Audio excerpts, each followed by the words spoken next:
A few days ago, I saw something that changed my life. Here's what happened.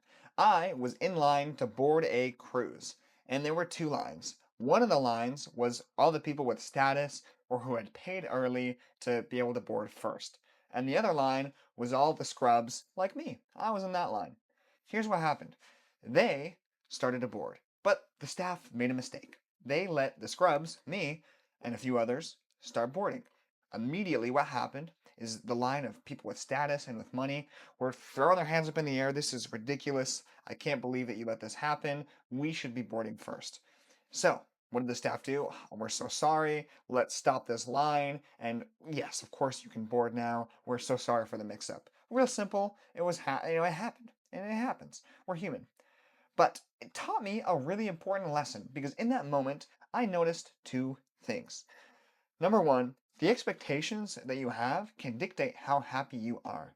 And number two, there's a story of a young woman or man, I can't remember, but they were 16 and they were at the New York airport. And their whole life they'd grown up very wealthy because their father had whatever, I think it was in investment banking or something. And this individual found out at 16 years old, they weren't going to be flying first class. And they broke out and had a full blown temper tantrum, like a panic attack thing, live in the airport. 16 years old. And the reason that I know about this is because it got national news. There's a 16-year-old and they had a full-blown meltdown in the airport because they weren't in first class. And guess what happened on the internet? Oh my gosh, they're so spoiled. This is ridiculous. I can't believe it. Whatever, right? The exact narratives you would expect to hear. And I thought about it for a moment, and I had a realization there while I was boarding a cruise ship, and those people with the status were unhappy. I realized that if you don't have any challenges in your life, then really small challenges become big. Here's an example. If you're a human, you want a few things. You want shelter, you want food, you want water, probably love is in there too. Those things, if you have them, you can, like, if you have those and they're secure, you can be pretty happy. But what happens when you don't have food?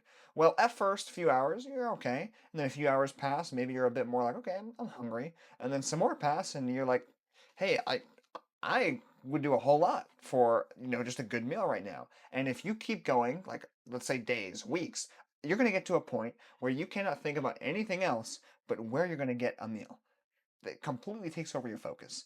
Water, that's going to happen within a day. You're going to be nothing. You would trade diamonds for water because it's that valuable to you.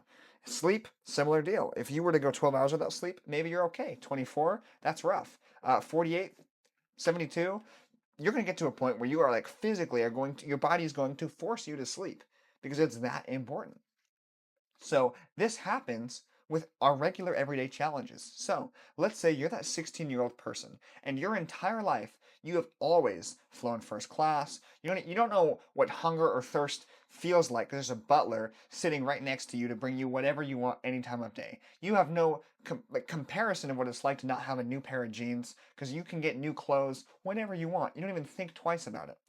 If that is how you live, then what happens is because there's no challenges or obstacles in your life, then the smallest inconvenience becomes the biggest obstacle that you faced. So the fact that I'm not in first class and instead going to be in economy with a little bit less comfortable chairs becomes so uncomfortable that you have a panic attack, a meltdown in the airport. Whereas somebody who's never flown a plane before and has lived a very poor life with very little, to be on a plane at all would be a huge treat to be in that same economy seat.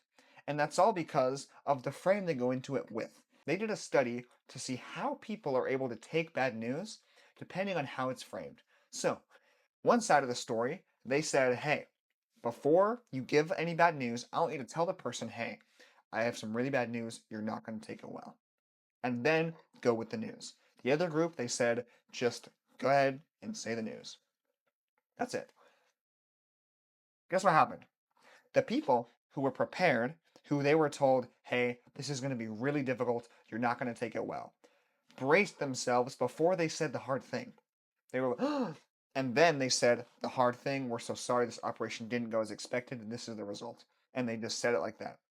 Those people were much more resilient than those who weren't expecting the bad news, and they suddenly got a call from a friend, I'm so sorry. Did you hear what happened to grandpa? Oh, this is terrible. And then they told them. When people were prepared for the bad news, the expectation was set that they weren't going to take this well, they were able to handle it much better than other people. Now, I don't know how this study went long term, how it affects people one way or the other, but certainly in the immediate aftermath, it is much better to be prepared, to have the expectations set for when something happens.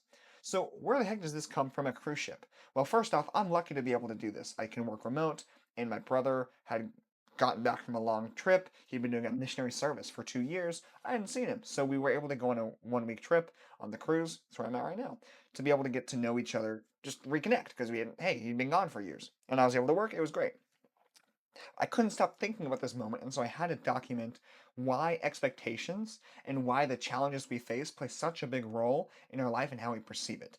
And the reason is those people who objectively have so much more, whether it's status or money, to be in a line where they have much the freedom to where that simple inconvenience of waiting 2 3 minutes to board becomes a huge problem in their life. If you framed it to somebody different, they would be ecstatic to just be in that situation. Are you telling me I get to go on a ship and I get to have like each meal a buffet and I can sleep and party and do whatever I want for 7 days? This is sweet. How could you possibly let waiting a few minutes to board inconvenience that whole thing? I mean, it was crazy to me to think about because just enjoy it. That was certainly my thought, but it wasn't theirs. And expectations that you have and set for yourself become the backbone of how you view reality, how you view yourself. And that's why it's so impactful that you make sure you're conscious of what those things are.